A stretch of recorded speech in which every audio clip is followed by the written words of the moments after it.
Good day, friends. My name is Ross, and we are busy with the series through Revelation, a journey through the book.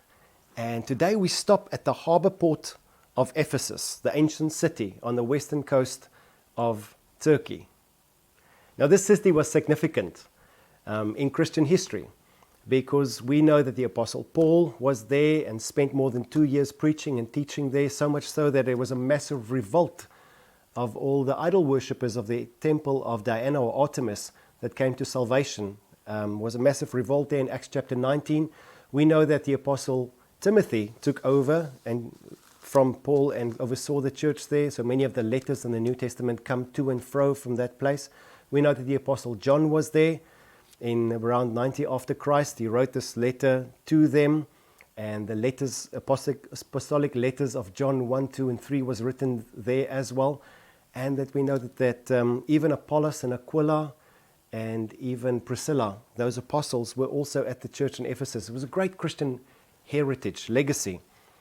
But it's not just that it was significant for Christianity, it was significant in the whole environment. That's why all these apostles went there.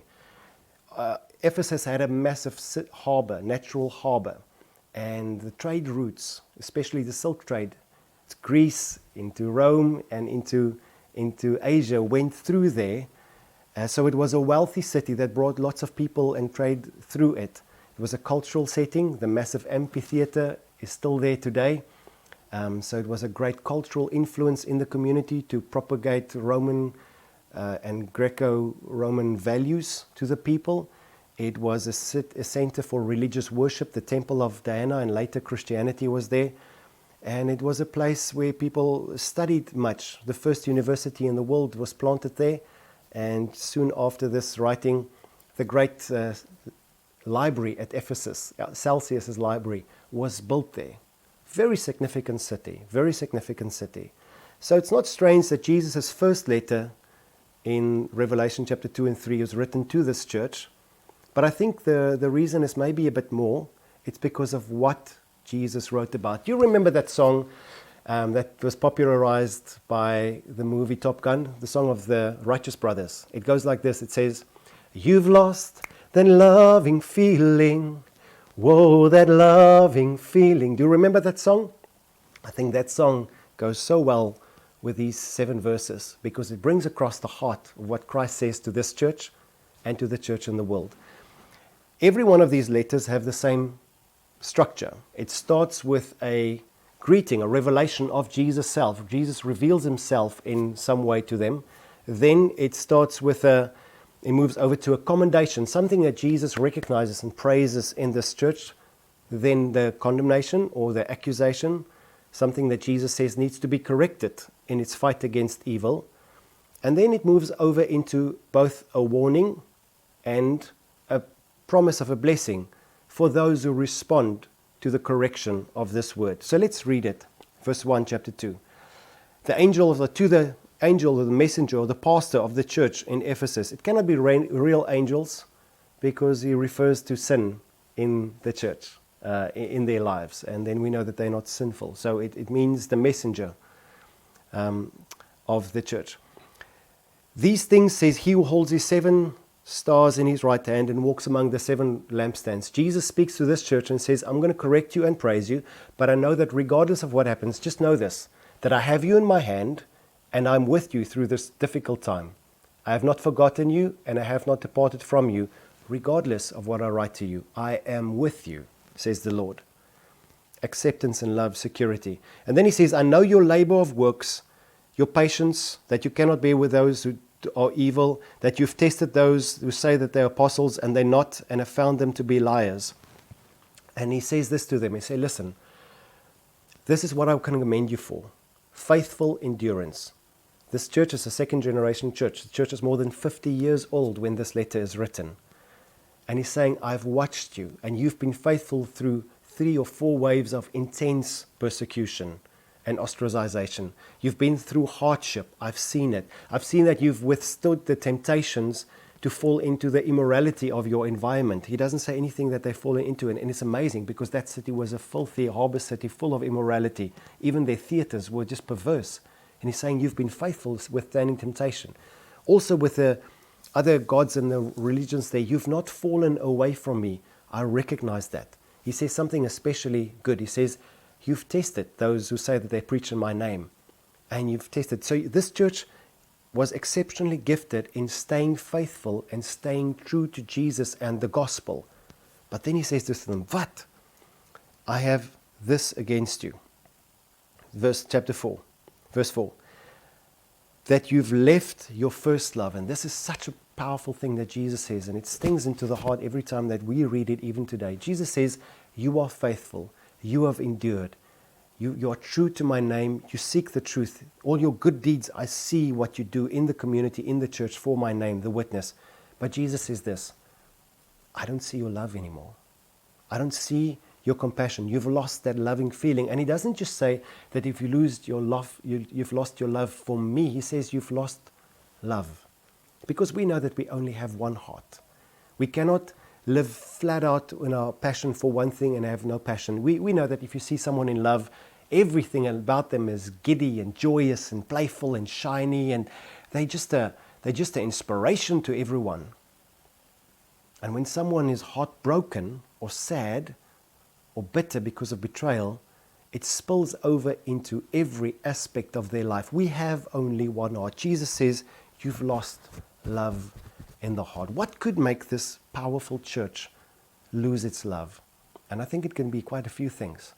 It could be the fact that they've just withstood persecution for such a long time. It can just be that they've worked so hard for such a long time under strenuous conditions, and their hearts have just grown callous. You know that song of Ed Sheeran that says, loving can hurt sometimes. Now, if you love a city that doesn't love you back for 40 years or 50 years, we know that it can dampen your passion to witness Christ's love to them. Or maybe it's just the fact that they've been waiting for Jesus' return under this persecution. They've been holding on and they've been disappointed. Or maybe they've prayed for breakthrough and deliverance and it has not happened as they expected. And they're disillusioned or disappointment, and that dulls their duty in every aspect. It could be many things. It really could, or just the busyness of city work life for every city working person. We know it can be busy, and it clouds your passion. It colds your heart. Jesus says you've lost your first love. I can see it.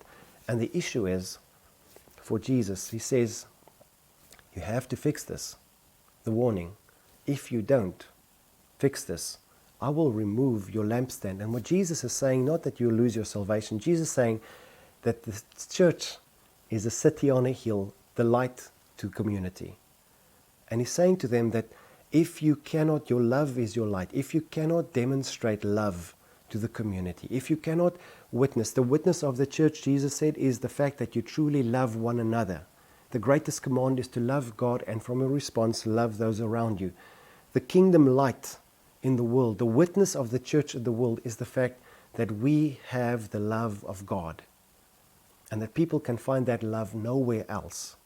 And Jesus says, you've got to fix that love. I want you to pay attention. You do all the right things, but you've lost the love with which you did it at first. And that's the key that Jesus says to them. He says, verse 5, remember therefore from where you've fallen, repent and do your first works. Jesus says, I want you to think back, church, on that love, that first kiss that you received from me, the first time that you tasted my love, the first time that you experienced my love. I want you to taste it. I want you to experience it again. I want you to relive it in your mind, feel it in your heart again, and think back, how did you act then? Because Jesus doesn't say to them, you're not doing good works. He's saying, I see the works. I don't see the joy. I don't see the shining. I don't see the passion anymore. I miss you are good in what you do. Jesus says, but I want something else. I don't want something more. I'm just missing that passion, that love. And Jesus invites them to think back and to do the things that they did at first. Do it in the way. Do it from the motive that you did it at first, Jesus says. Revive that love. Think about those things.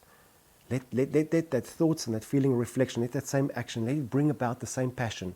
Jesus is saying, I want you to think of me when you do these things. I want you to act out of a motive of my love. What you taste from me, do it from me. Do the first works again. And then he says, unless you do this, I will remove the lampstand. And the warning is not a loss of your salvation. Jesus is saying the church has no witness in the world and will be without any influence in its community. It cannot survive. It cannot procreate unless there is love visible. That's what Jesus says. That's what Jesus says. But this you have, Jesus says, he brings another condemnation, speaking about the heart. He says, you don't love right, but you hate right. It sounds weird.